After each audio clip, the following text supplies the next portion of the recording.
Welcome to Salsido Paranormal. I'm your host, James Salsido, and tonight I'm continuing my reading and review of The Book of the Damned by Charles Fort. As always, you can find links to all the episodes, ways to our social media, and ways to listen to the show and support the show. There we go, at the website, which is salsidoparanormal.com. That's SALSIDO paranormal.com.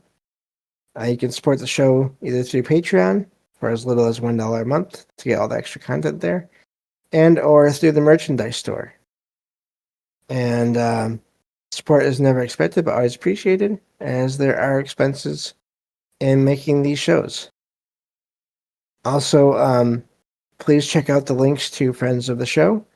That would be Jen, the Arcane Observer, who is the host of the show on Saturdays, as well as has her own channel, and Michael Strange of Trouble Minds Radio and the Trouble Minds Radio Network, KUAP Digital Broadcasting, where you can hear all kinds of amazing shows, as well as my own. And a few things to keep in mind here as I get back into reading this book and reviewing it. The words and thoughts and ideas of Charles Fort may not match your own or my own as well, so just be aware of that.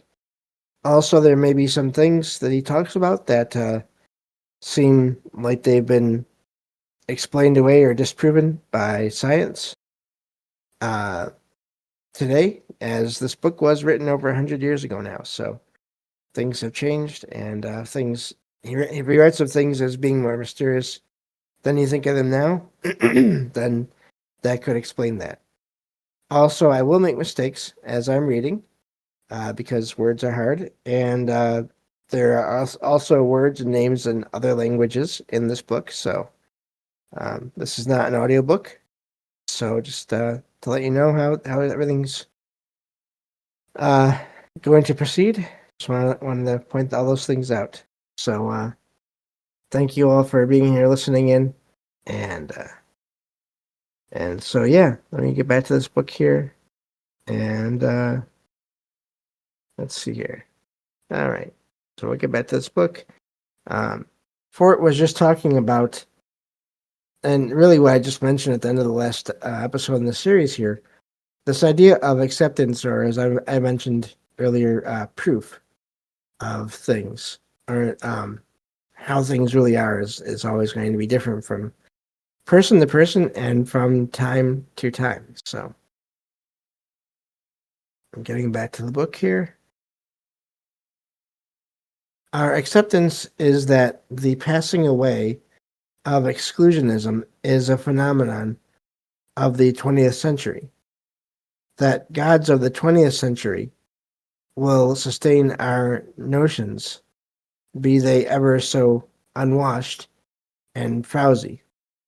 But in our own expressions, we are limited by the oneness of quasiness to the very same methods by which orthodoxy established and maintains its now sleek, suave preposterousness. Words are hard. Preposterousness. Preposterousness is okay. There we go. For why? Seriously, why? Anyway. At any rate, though we are inspired by an especial subtle essence, or imponderable, I think, that pervades the 20th century, we have not the superstition that we are offering anything as a positive fact. Rather often we have not the delusion that we're any less superstitious and credulous than any logician, savage, curator, or rustic. An orthodox demonstration, in terms of which we shall have some heresies, is that if things found in coal could have got there only by falling there, they fell there. So, in the Manchester literacy, I'm not sure, literacy and philosophical society memoirs 2-9-306. Wow, that was hard. It argued that certain roundish stones that have been found in coal are fossil aerolites, that they had fallen from the sky ages ago when the coal was soft because the coal had closed around them, showing no sign of entrance. So keep in mind, this is stones encased in coal. Proceedings of the Society of Antiquity of Scotland 1-1-121. That in a lump of coal from a mine in Scotland, an iron instrument had been found. This is where we're getting into the wildest stuff right here. So, inside a piece of coal, an iron object was found. Lost my spot. There we go.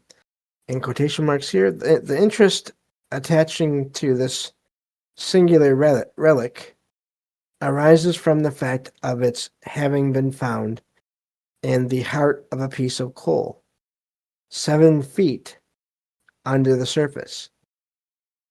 If we accept that this object of iron was workmanship beyond the means and skill of the primitive men who may have lived in Scotland when coal was forming there, in quotation marks, the instrument was considered to be modern, in quotation marks. That our expression has been more of realness, or a higher approximation to realness, than has the excuse me, attempt to explain that is made the proceedings. I don't know if they mean is made in the that in modern times someone may have bored for coal and that his drill may have broken off in the coal it had penetrated. Why he should have abandoned such easily accessible coal, I don't know. The important point is that there was no sign of boring, as in drilling.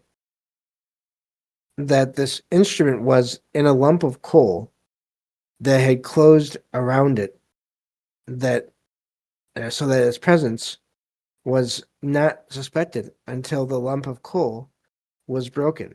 So here we're talking about objects being found in pieces of coal. Not necessarily, he's not saying falls of objects. He's just talking about other anomalous events, excuse me, such as these objects being found in pieces of coal. No mention can I find of this damned thing in any other publication. But he's not saying that to be as a cussing, or it's as in this object is damned. So, of course, there is an alternative here. The thing may not have fallen from the sky. If in coal forming times in Scotland there were, indigenous to this earth, no men capable of making such an iron instrument, it may have been left behind by visitors from other worlds. So here, what's the meme? Ancient astronaut theorists say yes, as Michael Strange likes to quote from the show. But no, here, Fort is actually referencing, in a way, aliens. He's already mentioned UFOs. Again, in the terminology of his time, before that was even a phrase or a thing. Anyway, just all these things from these times before all these other things that we know now got to be so popular. These kinds of references are always amazing to me. In an extraordinary approximation to fairness and justice, which is permitted to us because we are quite as desirous to make acceptable that nothing can be proved as we are to sustain our own expressions, we note that in Notes and Queries 11-1-408, there is an account of an ancient copper seal about the size of a penny found in chalk at a depth of from 5 to 6 feet near Bredenstone, England.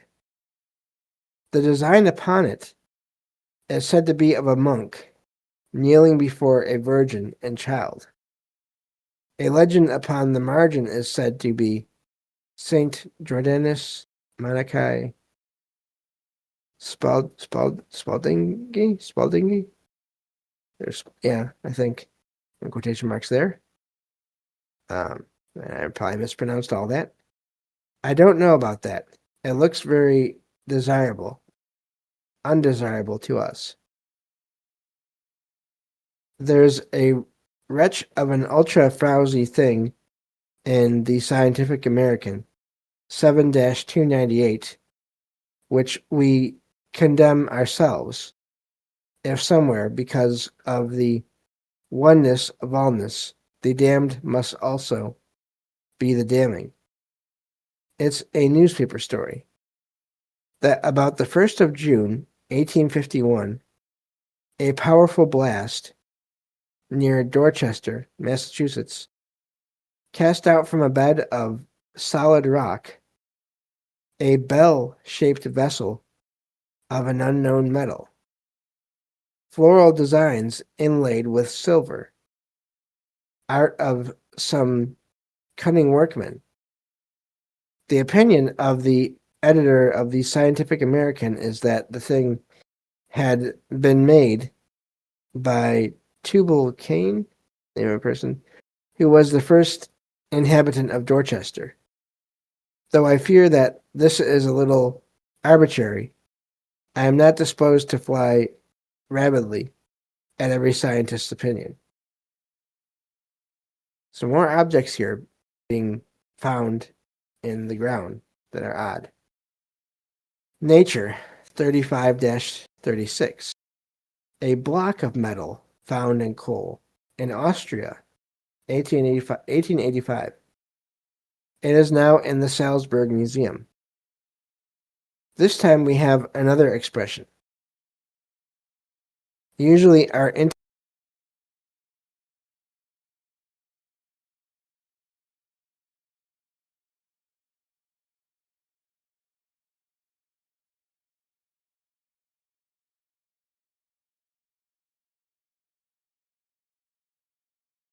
but carbonaceous matter, except for its relative infrequency, is just as veritable a standard of judgment.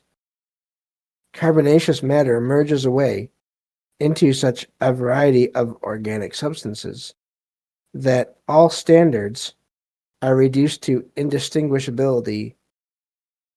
If then there is no real standard against us, there is no real resistance to our own acceptances.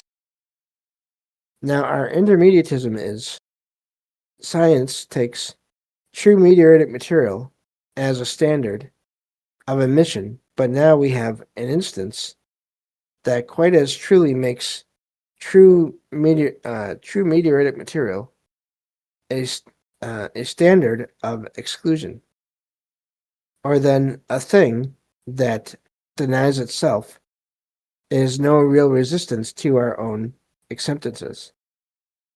This depending upon whether we have a datum of something of true meteoritic material that orthodoxy can never accept fell from the sky. We're a little involved here. Our own acceptance is upon a carved geometric thing that, if found in a very old deposit, antedates human life, except perhaps very primitive human life, as an indigenous product of this earth. but we're quite as much interested in the dilemma it made for the faithful. It is of true meteoritic material. In Astronomy 1887-114, it is said that, though so geometric, its phenomena so characteristic of meteorites exclude the idea that it was the work of man. As to the deposit, tertiary coal, composition, iron, carbon,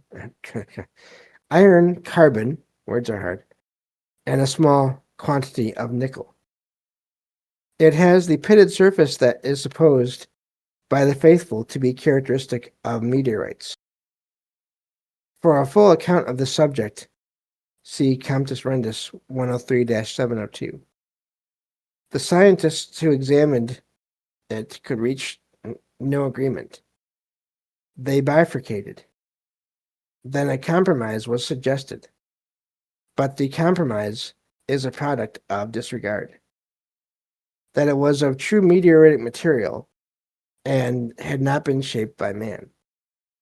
That it was not of true meteoritic material, but telluric iron that had been shaped by man. That it was true meteoritic, these are all the ideas that scientists are putting out there, I guess, material that had fallen from the sky, but had been shaped by man after its fall. Okay?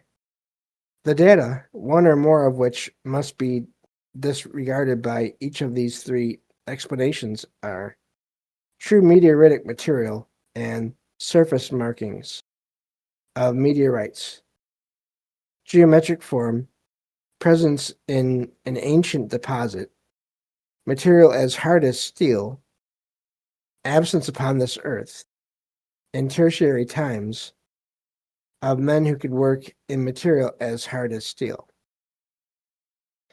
It is said that, though of true meteoritic material, this object is virtually a steel object. St. Augustine, with his orthodoxy, was never in, well, very much worse difficulties than are the faithful here.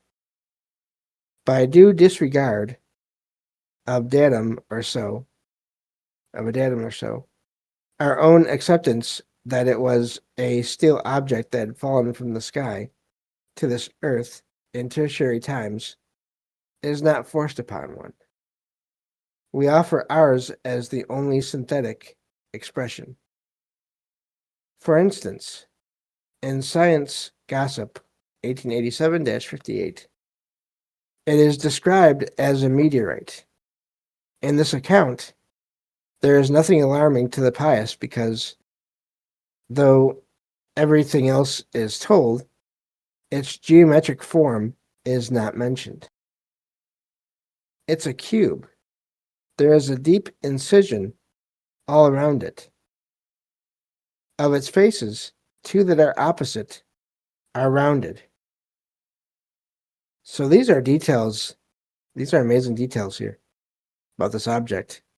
Anyway, though I accept that our own expression can only rather approximate to truth by the wideness of its inclusions, and because it seems, of four attempts to represent the only complete synthesis, and can be mollified or greatly modified by data that we, too, have somewhere disregarded.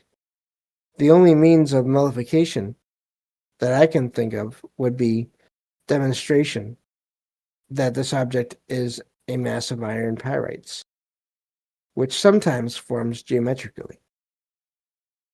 But the analysis mentions not a trace of sulfur. Of course, our weakness or impositiveness lies in that by anyone to whom it would be agreeable to find sulfur in this thing, sulfur would be found in it. By our own intermediatism, there is some sulfur in everything, or sulfur is only a localization or emphasis of something that unemphasized is in all things. Let's see how we're doing. Okay, we got a few minutes. So there have or haven't been found upon this earth things that fell from the sky or that were left behind by extra mundane visitors to this earth. A yarn in the London Times, June 22nd, 1844, that some workmen quarrying rock close to the Tweed, I'm wondering if that's a body of water, about a quarter of a mile below Rutherford Mills, discovered a gold thread embedded in the stone at a depth of 8 feet. That a piece of the gold thread had been sent to the office of the Kelso Chronicle. Pretty little thing, not at all frowsy, rather damnable. London Times, December 24th, 1851. That Hiram DeWitt of Springfield, Massachusetts, returning from California, had brought with him a piece of sulfurous quartz about the size of a man's fist. That's a good size piece.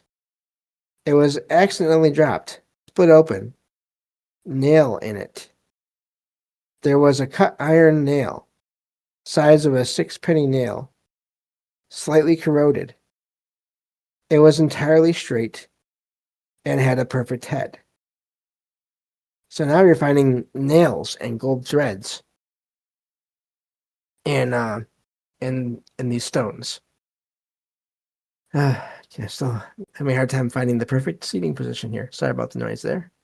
Anyway, or California, ages ago, when sariferous quartz was forming, super carpenter million of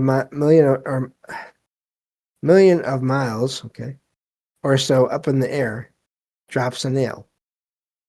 So he's explaining how that could possibly, just an image of what might happen there.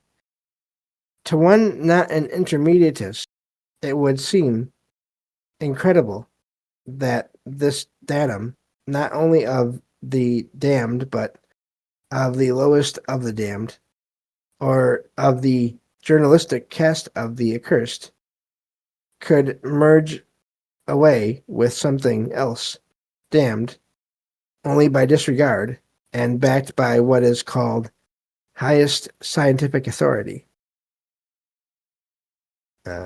Communication by Sir David Brewster, for Association, 1845-51. And the next paragraph is way too long to read in less than a minute. So we'll save that for next time. So yeah, now we're getting into objects being found of just these things that should not be in stones or in coal. And I really find that amazing. So yeah, DG in the chat says, I love how Fort didn't worry about stepping on toes of his peers. Also called them idiots in the most elaborate ways. Yes. Yep. Yeah, he's an amazing writer. Even just going into it with the writing, looking at the writing itself is really fascinating. Anyway, thank you all for listening and being here, and I will talk to you all next time. Take care.